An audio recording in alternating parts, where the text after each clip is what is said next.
Leadership starts from within, not in a boardroom, not in strategy, not in revenue, but in how you respond when life, business, or the people around you stop doing what you want them to do. And that's where many founders misunderstand themselves. Because on the outside, I often see the same person, smart, strong, disciplined, successful.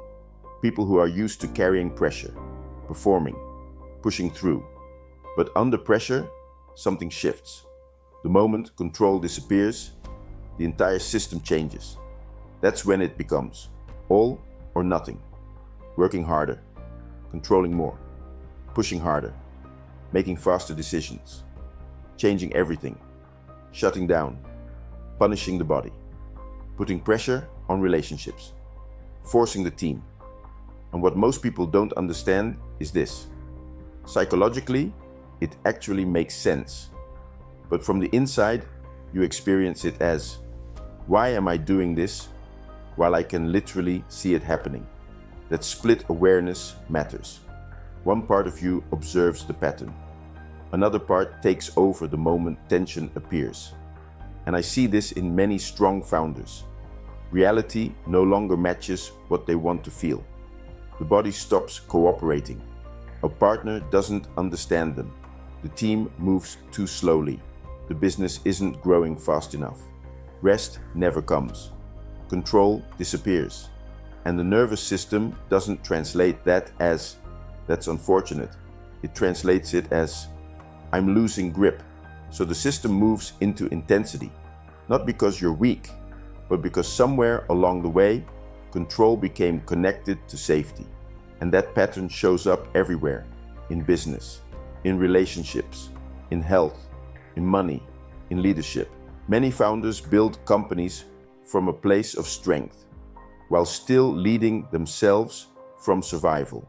That's why someone can generate millions and still feel restless internally. Why they keep performing, but never truly experience peace.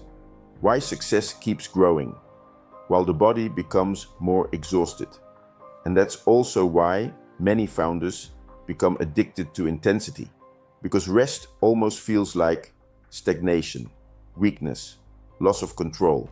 So they keep moving, not always forward, but away from what they actually feel. And that's where things usually go wrong, because most people try to solve symptoms. More discipline, more structure, more strategy, more motivation.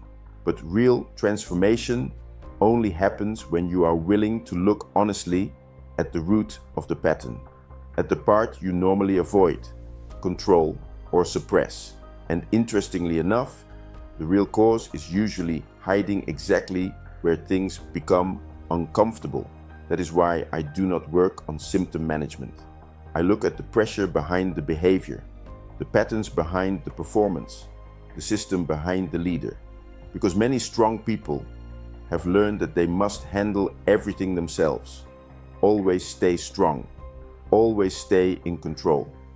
But what I've actually seen is that the people you least expect are often the ones willing to look the deepest once real trust is established.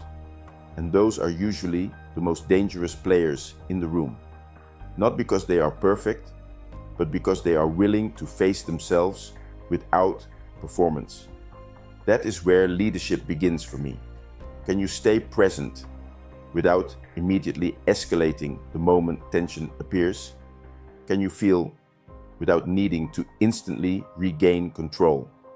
Because the way you deal with internal pressure ultimately shapes how you lead, how you decide, how you communicate, how you love, how you build.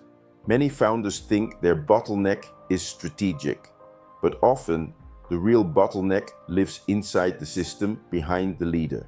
And that is exactly what I look at. Let's expand your business together. I am Lionel Eersteling, founder of Leaders Performance.